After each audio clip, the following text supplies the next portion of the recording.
Hi everyone, I'm Michelle Kelly. Welcome to Be in the Change. I'm going to get started by reciting my inspiration. Our deepest fear is not that we're inadequate. Our deepest fear is that we are powerful beyond measure. It is our light, not our darkness, which most frightens us. We ask ourselves, who am I to be brilliant, gorgeous, talented, and fabulous? Actually, who are you not to be?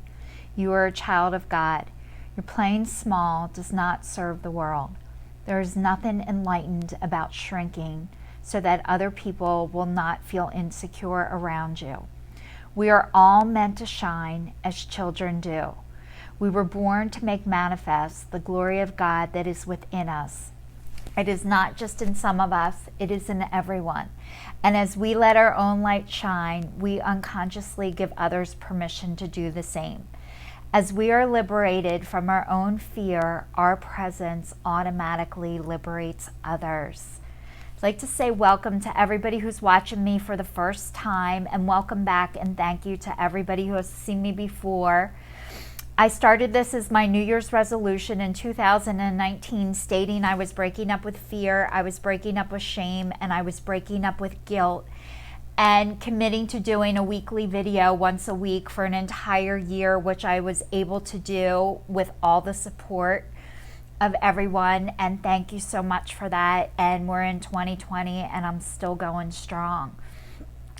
So I just want to talk to you guys about my last week's video. I was talking about how giving people second chances and how I was able to go back to my gym. I'm in Montgomery County, Pennsylvania, and we are allowed to go to the gym right now. However, we are being put back into severe restrictions, and a lot is going on here right now. And, you know, a lot of people are feeling a sense of loss and anger because things are being taken away from us again. And I know for myself, it is very hard for me to focus on what I have, and it is a lot easier to focus on what I don't have and when I feel like something has been taken away from me. But what I've learned through the course of my life is when I feel this way, it is okay to feel this way for a little bit, and then it's time to do something about it. So if I don't like how my circumstances are, I need to change and do something to make them better, not just complain about it and tell everyone else how much it sucks, because it's really draining and it does not help the situation. So what I'm learning how to do is how to be part of the solution instead of adding to part of the problem. And I added to part of the problem for most of my life, let me tell you. I want to talk about my inspiration that I've been reading by Marianne Williamson.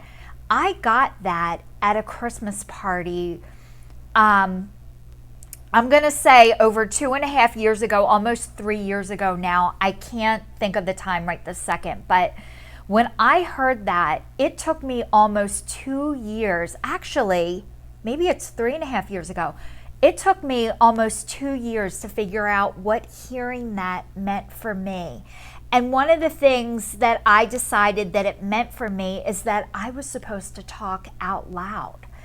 And when I thought about speaking out loud, I called a girlfriend to ask her if it was my ego. And that wanted to speak out loud, and one of the things she let me know is that if you're asking if it is your ego, usually it's probably not. But you know, and also another reason I was able to get started and talk out loud was because my son told me I wasn't good enough to have haters. And honestly, that motivated me to get started. I'm like, I want haters. And honestly, I don't want people to hate me. I don't want people not to like me.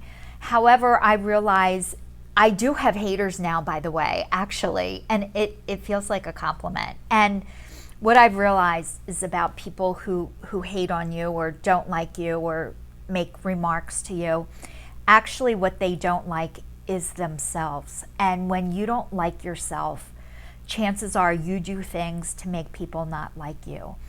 And I just want to share with you guys a story real quick. I was saying last week that the Pilates instructor that I thought to, I used to think that she was condescending. And what I didn't realize about myself at the time is I always thought I wasn't smart. And one of the reasons why I thought I wasn't smart is because I couldn't hear, which they didn't know until I was in 3rd grade that I had hearing loss. And I had a hard time with comprehension. So learning with books was not easy for me. And they didn't find this out for me until I was in 3rd grade, that I had hearing loss and that I had problems with comprehension. So really what happened was I always thought I wasn't smart, and I supported that. Whenever I did something stupid, I would say, oh, it's because I'm not that smart. And when people agreed to that, I would get very angry at them. And the one thing that I needed to do and learn for myself is that I am smart. I am so smart, and I had to figure that out. And how I learn is different. I learn by watching, and I learn by hearing, and that's how I retain stuff. So I wasn't smart. I didn't learn like everybody else did. And I wrote a song years ago, and I was never in the music business ever. I don't sing and I don't play an instrument. And I was able to figure out how to get it made into a song, how to get it recorded. It got placed in all the Texas Roadhouse restaurants throughout the United States. And what that song taught me is that I am so smart and I can figure out stuff. And I stopped telling people that I wasn't smart anymore. And when people talk to me like I'm stupid, or I feel like they're talking to me like I'm stupid, I was so sensitive to that. So, you know what? When people talk to me like I was stupid, they talk to everybody like that, not just me. And when people don't like themselves, they do things to get people not to like them. And then when people don't want to be near you, you can't get upset. If you treat people shitty and they don't want to be near you, chances are you're supporting that. And that's what I was around my whole life growing up. So I was around people who did not like themselves, and they did things to get people not to like them, and it worked. And what changed for me is I moved away from that. I used to stay there and try and get people who were mean to me to like me, instead of realizing I didn't like them, and I don't like how I feel when I'm around people who aren't nice to me. So thank you to everybody who's watching. I know we're in this horrible time. It is going to pass. I know it's going to pass. It's going to pass like a kidney stone. And I want it to be over too. I really do. But instead of focusing on what we don't have and what we can't do, I am inviting all of you to get your creative minds going and start thinking, what can I do to improve this situation or my situation? And I guarantee you it'll give you a purpose, and it'll help the time go faster. Thank you so much for watching. Please stay tuned, stay safe, and I will see you all next week. Take care.